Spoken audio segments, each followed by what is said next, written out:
Hello，大家好，新年快樂！呢條片係我2026年嘅第一條片啦，咁啊歡迎大家翻嚟我嘅頻道啊，阿文打網球日記。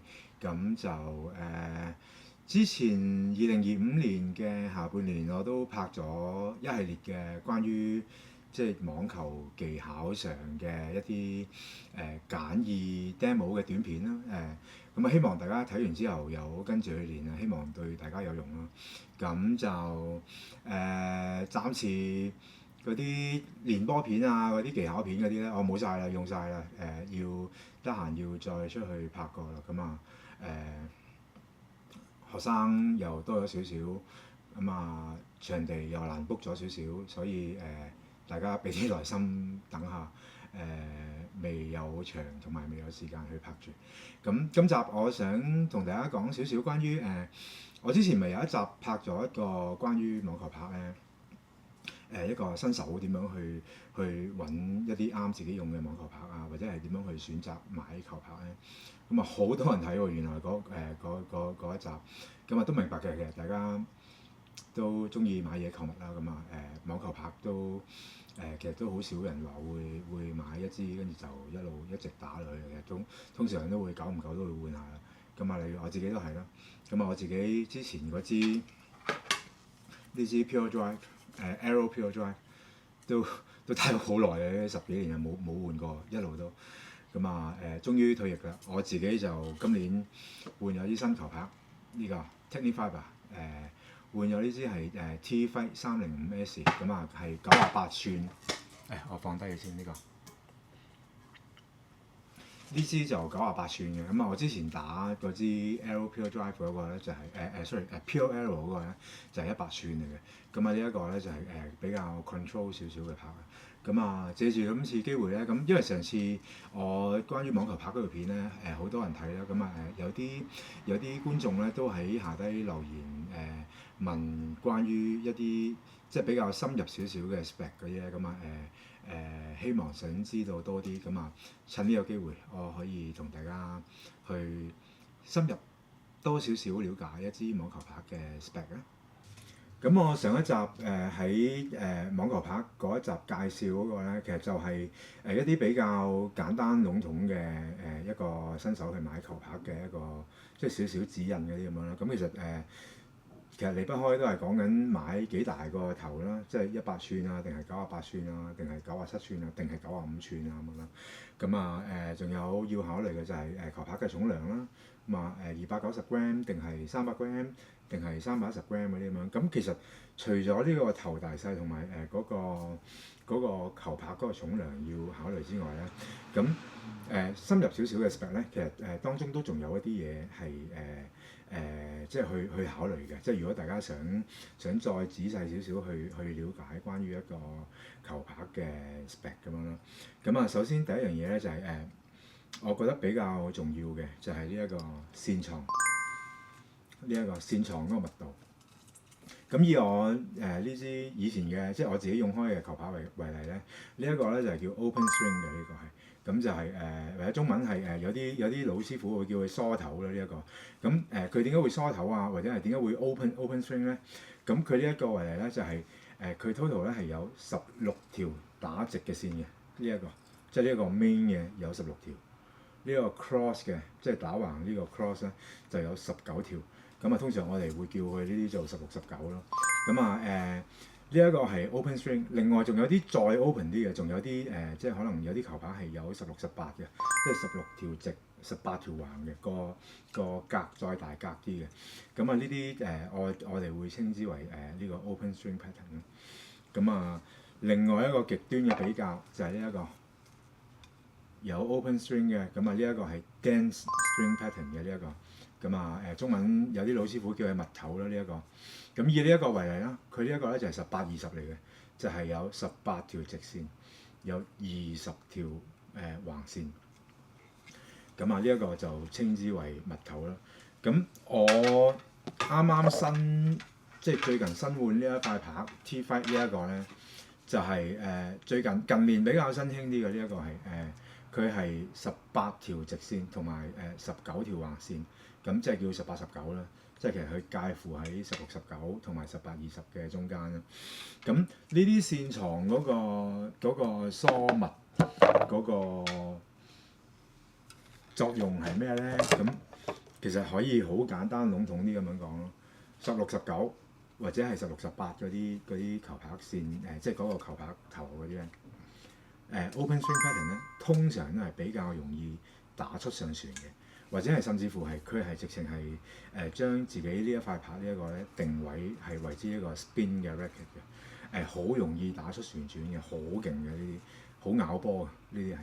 咁啊，佢嗰個即係 spin 嗰個原因咧，就係因為咧佢個線即係個線與線之間比較疏啲啦，所以佢嗰個 spring movement 咧就多啲嘅。即係你打波，即係你策略嘅時候咧，佢線嗰個喐動咧會多啲嘅，同埋嗰個所謂嘅 snapback 啊。個線摩擦力冇咁高，咁佢喐咗嘅時候咧，佢彈翻轉頭嗰下咧，就係會令到嗰個旋轉嗰個產生係會勁啲嘅。咁啊，呢一個我哋通常如果中意打上旋啊，或者係自己本身啲手勢比較 spin 啲嘅，就通常都會喜愛用呢類咁樣嘅球拍啦。咁啊，另外呢一種呢一個咧，18、20呢一個咧。就係、可以咁樣講啦，即係比較傳統啲嘅，通常佢哋都係稱之為 control 啲嘅球拍啦。咁啊佢比較叻啲係咩咧？就係咧佢嗰個打嗰個 hitting through the ball，即係咁樣直打嚟嘅話咧，嗰個 direction control 即係嗰個方向控制咧好好嘅，因為其實好硬㗎，你當係一塊煎 pan 咁樣，咁其實你係塊板嗰個角度只係爭少少咧，個波飛出嚟嗰個角度咧已經可以爭好遠嘅呢一個係。咁啊另外一個特性咧就係咧，佢打出嚟嗰個波嗰個拋物線嗰個 trajectory 咧係冇嗰啲open string pattern 咁高嘅嚇嗰啲 open string pattern 嗰啲打出嚟嘅個波咧好似彩虹咁樣嘅，即係由呢一邊過去呢一邊咧咁樣彩虹咁樣過，咁啊好容易有旋轉嘅產生啦。呢一啲物頭呢一個咧係比較擅長咧係打啲比較平直嘅 trajectory 嘅網球嗰個軌道啦。咁就兩樣嘢有冇話邊一個好啲啊？其實冇㗎，係睇你自己中意同埋睇你自己習慣嘅啫。我自己平時咧我就係打開open string 嘅，即係我係比較着重旋轉嘅，同埋我自己本身個手勢都係比較旋啲嘅，所以我係中意用梳頭嘅。咁啊點解最近會買咗呢一塊咧？咁呢一塊18、19咧，佢出波嗰個高度嗰個 trajectory 拋物線咧，其實就係介乎於16、19同埋18、20之間，即係佢又唔會話好高，又唔會話非常之旋，但佢又唔係話好平好 flat 咁樣嘅。咁就我覺得係呢啲都其實都幾易打，幾舒服嘅呢一個。咁啊呢一個就係嗰個線床嘅分別同埋嗰個特性啦。跟住就到呢個球拍嘅厚度，呢個叫做 beam width。beam width 咧就係講緊呢一個位置，即係呢個頭嗰個框嗰個 hoop 咧嘅呢一個厚度。咁啊呢個頸位 float 位呢一個咧，其實你買網球拍嘅時候咧，佢或者你上網睇咧，其實佢會有個 spec 嘅。通常咧有3個 number 嘅，通常係譬如我唔係好記得呢一塊係幾多，我打個比喻啦，因為佢呢一塊成塊係直嘅，咁我冇記錯佢好似係22定23 mm 嚟嘅。咁啊佢譬如呢一塊為例咧，就係22 mm 去到頂呢個都係22 mm。咁啊呢一個係叫做 constant beam，即係成塊拍嗰個闊度咧係一樣嘅。咁另外一個 example 為例啦，譬如我呢一塊arrow 呢一個啦。咁啊，我冇記錯呢個位，我記得應該係21嚟嘅，應該係。咁啊，去到呢度咧特別闊嘅呢個，去到23 mm 嘅，好似係啦，因為太舊我揾唔翻個 spec 呢一個。咁啊，去到呢度咧就係22 mm。咁呢啲咧去到成23 mm 咧，我哋叫佢做 wide body 嘅呢啲係。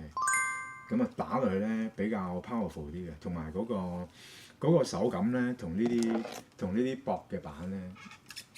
或者係有啲係再薄啲嘅，即係譬如Pro Staff 嗰啲咧，可能係21 mm 啊啲咁樣咧。咁其實個手感好唔同嘅呢一個。咁啊呢個通常一打出嚟咧，個手感咧比較空蕩少少嘅，大聲啲添喎，佢會係。咁啊呢啲薄啲嘅板咧就通常係個手感係冇咁大聲啦，同埋有時係會震手少少嘅嚇。咁啊但係佢嗰個球感嗰個回饋咧係會高啲嘅，即係呢啲薄啲嘅板，因為你 off 少少聲，但係你打唔中呢個球拍嘅甜點區嘅話咧，佢即刻係有 feedback 俾翻你嘅，即係球拍會特別震啲嘅。咁啊呢啲 wide body 呢啲咧就係打落去咧好多時都係比較容易打，比較舒服啲嘅，因為你中唔中個 sweet spot 都好啦，個球拍係即係有翻咁上下嘅力度喺度咧，佢唔會話點樣震啊，或者係唔會話點樣扭啊啲咁咧。咁其實係呢一個就係有兩個即係唔同嘅特性嘅手感啦。咁有啲人咧就特別中意係我要好清楚個球感嘅，即係我打唔打中球拍嘅中間，我要即刻知嘅。咁啊有啲人着重舒適或者係一啲 power。需要 powerful 啲嘅咧，就係會比較中意用呢啲厚啲嘅拍嘅。好，跟住就講呢個球拍嘅硬度。咁啊 stiffness 嘅硬度就唔可以唔攞我呢支出嚟俾大家睇睇啦。呢個我自己平時同我自己教練練波嘅球拍嚟嘅。咁佢呢一個即係雖然教練佢冇講俾我聽佢個 RA 係幾多咧，但係佢話好硬嘅呢支。咁其實打落都係真係好硬嘅呢一個。咁通常呢個 stiffness 嗰個硬度嘅單位咧，譬如你喺網上面揾到資料啊，或者係買球拍嘅時候睇到個 spec 咧，佢個單位係 RA，咁就個 number 越高係代表佢越硬嘅。咁啊，通常喺市面上買到嘅球拍嘅話咧，譬如我呢一支為例啦，呢一支我冇記錯，個 RA 係大概喺63左緊我記得係。咁市面上仲有啲最腍嘅球拍咧，譬如我記得應該係 Wilson 呢個 Clash 咧，我冇記錯好似係59定係60咁上下度咯。咁總言之咧就係個 number 低就係偏腍啲嘅，咁啊 number 高啲嘅咧就係會硬啲嘅。腍啲硬啲打出嚟有咩分別嘅話咧？最大嘅分別嘅咧，硬啲嘅就通常都好力啲嘅，特別 powerful 嘅呢一個。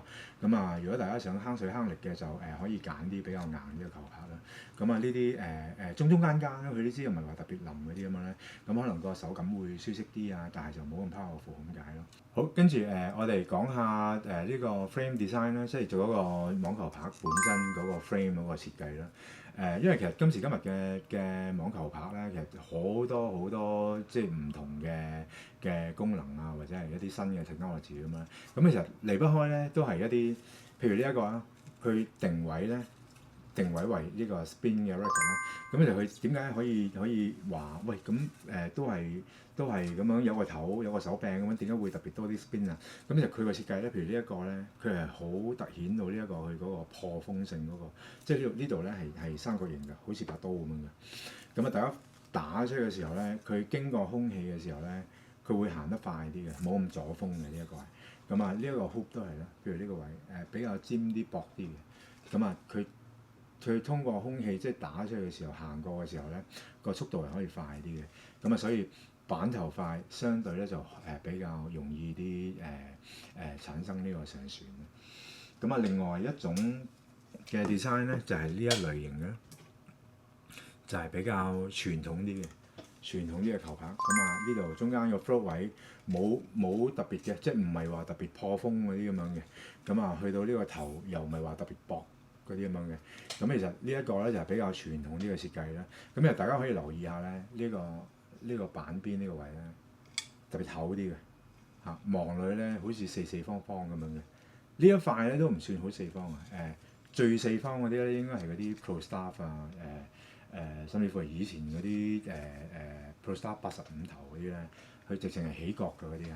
咁呢個位置厚啲嗰啲咧，即係呢個位啦嚇，相對翻呢啲咧，大家見到佢薄少少，會希望睇到啦嚇。我哋會叫呢啲做 box beam， 即係呢個 beam， 即係呢個頭嘅呢一個 beam 咧，係一個 box beam 嘅 design， 即係好似一個盒仔咁嘅長方形咁樣。呢啲傳統嘅 box beam design 咧，就係通常都係會比較對於球感嗰個回饋咧係會清楚啲嘅，即係都係嗰樣啦。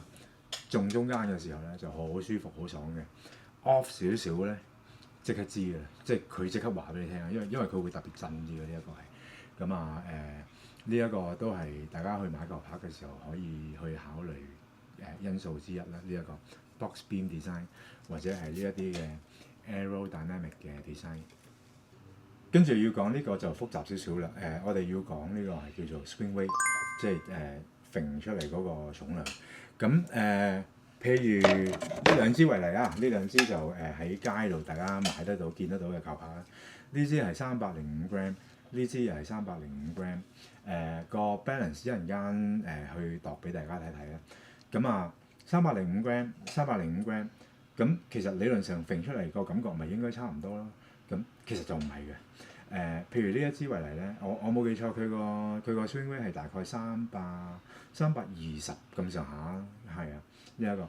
咁呢一支咧，我冇記錯，好似接近330嘅呢一個係。咁其實呢個數字係代表咩？佢個數字即係個單位其實係 kg cm square meter， 複雜啲，咁啊唔好記呢啲啊，淨係記個 number 啦，320、330。咁兩塊都係305 gram。但係咧，呢一塊 swing weight 重啲，呢一個咧揈出嚟嘅時候咧會重啲嘅呢一個係。咁啊，通常重啲 swing weight 嗰塊板咧打出嚟個波咧個感覺咧會實淨啲 powerful 啲嘅。咁就另外一個極端啲嘅例子啊，我練波呢支啊，呢支305 gram， 呢支仲要輕啲，呢支300 gram 嘅呢支，但係咧，個 balance 完全唔同嘅，咁就我自己有個自己 homemade 嘅方法去量度呢個 swing weight 啦。有機會下集我大家影俾大家睇睇嘅。咁我量度出嚟嗰個 swing weight 咧，呢支300 gram 嘅拍咧，我好似冇 mark 低，但我冇記錯咧，係去到差唔多380嘅 swing weight 嘅呢一個係。咁啊300 gram、305 gram 先至係320 swing weight 呢支，因為個頭好重啊。其實個 swing weight 同嗰個 balance 咧係息息相關嘅。如果個頭重啲咧，個 swing weight 會偏高啲嘅。咁啊呢一支咧就去到380 gram，sorry 380嘅 swing weight。咁就個感覺揈出嚟咧。呢支咧係個頭好重嘅，佢係會幫大家即係譬如大家去打一個正手咁樣啦，成個圓圈咧係唔使點樣用力咧，佢就會幫你揈出嚟嘅呢一個係。咁但係就佢需要呢一個打嗰個準確性係要高啲嘅，因為你高 swing weight 咧，其實板頭會快啲啦。咁大家如果爭少少就爭少少㗎啦，呢一個係。咁就同埋打得來咧會特別攰啲嘅，因為其實佢高 high swing weight 其實個名已經講咗俾你聽啦，就係呢個揈出嚟嗰個重量。佢嗰個 number 越高咧，即係你就越提重啦。咁你揈得多嘅就會容易攰啲啦。咁啊，通常喺市面上買到嘅網球拍咧，其實大概都係喺個 swing weight 大概都係喺310幾去到330左右啦。即係我自己認為咧，就係一個合理啲嘅 swing weight，即係一般大家成年人去打波咧，我諗大概320零咁樣左右咧，就會打得舒服啲嘅呢一個。另外都想同大家講一講一個同 swing weight 有關嘅一個點樣去改動一塊網球拍自己本身嗰個 swing weight 咧。譬如呢一塊為例，呢一塊我自己打開呢一個咧300 gram 嘅，咁其實打落去咧，佢係比較冇咁實淨嘅。我自己覺得個 swing weight 輕咗少少啦。咁其實咧，如果大家去黐呢啲圓片咧，譬如我呢個應該睇到嘅呢個嚇，我喺3點同埋9點位咧。同埋呢個喺正12點位呢度咧，我都分別加咗圓片嘅。呢塊咧，我冇記錯就好似係2 gram、3 gram 咁上下度啦。呢度咧就係2 gram、2 gram 咁樣。咁其實圓片就可以去影響個球拍本身嗰個 swing weight 嘅。咁啊，當然係黐喺個頭度個影響會大啲啦。如果黐喺呢啲位啊〜或者有啲人咧係會黐喺個 grip 嗰度嘅，即係跟住先至包個 grip 啦。咁就喺個頭下面嗰啲咧，就通常影響個 swing weight 嗰個數字咧就會少啲嘅。通常黐喺越高越係向12點位呢一個咧，佢個影響就會越大嘅。咁就個大前提嘅就係呢個 swing weight 越高，打出嚟嗰個波就會越 powerful。咁但係就大家要量力而為嘅，太高嘅就唔係話一般即係個個都容易揈或者揈得喐嘅嘢。好，跟住最後呢個都幾多人問嘅問題嚟嘅，就係關於網球線嘅球線即係球線嘅種類啦，同埋呢個我究竟應該穿幾多磅啊咁樣。咁其實呢個問題咧係冇一定嘅答案嘅，係其實真係答唔到你。咁啊，真係要大家自己去即係花啲心機去試唔同嘅線啦。反而嗰個磅數咧就可以有個參考嘅，因為你通常咧你買一塊球拍咧，佢通常喺呢啲即係喺個球拍上面咧都會寫個 spec 喺度嘅。譬如呢一支咁樣為例啦，呢一支佢應該係叫你建議你咧係49至55磅，即係佢個建議個磅數係49至55磅。咁大家唔知道穿幾多磅嘅咧？我會直情建議大家咧喺呢一個數字嘅中間，即係49至55呢一個嘅。咁如果大家唔知穿幾多磅嘅，我會建議大家穿51磅啊、52磅啊咁樣咯。咁啊，通常喺中間攞個中間數咧，都唔會差到去邊嘅。咁講翻少少關於呢個線嗰個磅數嘅特性啦。即係喺書本上就通常咁樣講㗎啦。磅數越高，個 control 就越高，咁啊磅數越低，個 power 就越勁。咁其實係我自己就即係當然我同意啦。咁但係就其實係真係你自己去試啱嗰個磅數先為準咯嚇。譬如我為例啊，我以前我打好高㗎，我以前我打起碼打成58啊、55磅咁樣嘅。我而家呢一個咧，我穿到38磅嘅而家係。咁啊即係你一路打一路自己去調節，去一路去感受下，咁你慢慢去揾自己中意嗰個磅數咯。所以其實呢個問題咧係冇一定嘅答案嘅。咁啊同呢個球線嘅種類又係啦。譬如我呢一個啦，我呢個我就中意打全 poly 嘅。我自己就唔係好中意立亂去換線嘅，即係我自己打開邊一隻型號咧，就通常都係一路一直打落去嘅啦。譬如呢一個為例啦，呢一個咧就係Tour Bike Solinco Tour Bike 18號打咗好耐㗎啦我呢個。咁啊 Tour Bike 我有試過玩20號線啦，呢個係20號線嚟嘅，呢一個好幼嘅呢個。咁啊呢一個係18號線。咁其實我通常離不開我都係用 Tour Bike 嘅。咁啊，以前未用 Tour Bike 之前咧，就係用呢個 Luxion 嘅 Time 都係18號。咁但係佢 discount 咗之後咧，我就換咗呢個 Solinco 18號咧，Tour Bike 18號咧就一直打到而家。咁其實係關於球線嘅，因為太多產品喺市面上啦。咁大家都真係要自己去試下咯。其實係只可以大概講嗰個種類嗰個特性啦。譬如呢一個 Poly 嘅。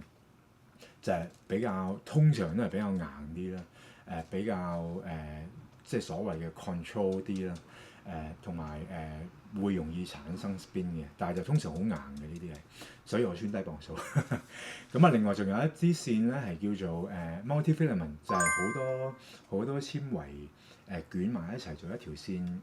咁就打落去嘅時候咧，即係如果打舊咗之後咧，佢會披口咧，好似一條條線咁樣飛出嚟咧。嗰啲叫multi-filament，咁就通常係個手感會腍少少嘅。咁就打出嚟好唔好啊？其實我唔知，我冇打過，但係就即係啲人就係話會腍啲咯。咁啊通常對呢個 elbow 會好啲咯。咁除咗呢個 multi-filament，仲有synthetic gut啦，咁就係一啲尼龍啦、扮吉啦。咁其實我諗個特性都係同呢個 multi-filament 差唔多嘅嘢。咁都有一句啦，關於球線嘅種類實在太多啦，係真係冇一個特定嘅答案嘅。咁啊，關於呢一個磅數嘅就係、如果大家唔知穿幾多磅，咁就首先睇翻你自己網球拍嗰個 spec，將佢攞個中間位，咁樣就去穿，穿完之後試下打下睇下中唔中意。覺得太硬嘅，下次打斷咗啊，或者係耐咗剪咗佢再換線嘅，咪穿低磅數啲咯嚇。你覺得太腍嘅，咁咪下次咪又穿翻高啲咁解啊嘛。咁就係咯，其實最緊要自己中意嘅啫。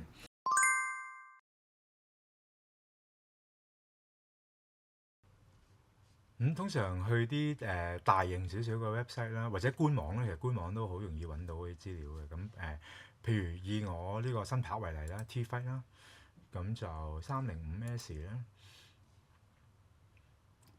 咁就可以睇下佢個 spec 啦。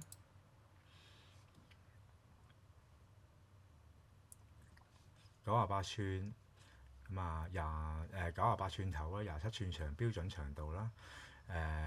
balance 呢一個就係同呢個 spring weight 係息息相關嘅，呢一個係。咁啊呢一個324嘅 spring weight 啦 ，stiffness 63，咁就呢一個就係 beam width， 係啦。咁啊其他嗰啲物料啊power 嗰個 level 啊啲咁樣都可以係通常都可以好容易喺呢啲網站揾得到嘅。咁啊線床啦，呢個18×19啦，係啦。咁啊呢啲資料唔難揾嘅，通常大家上網都好容易揾得到。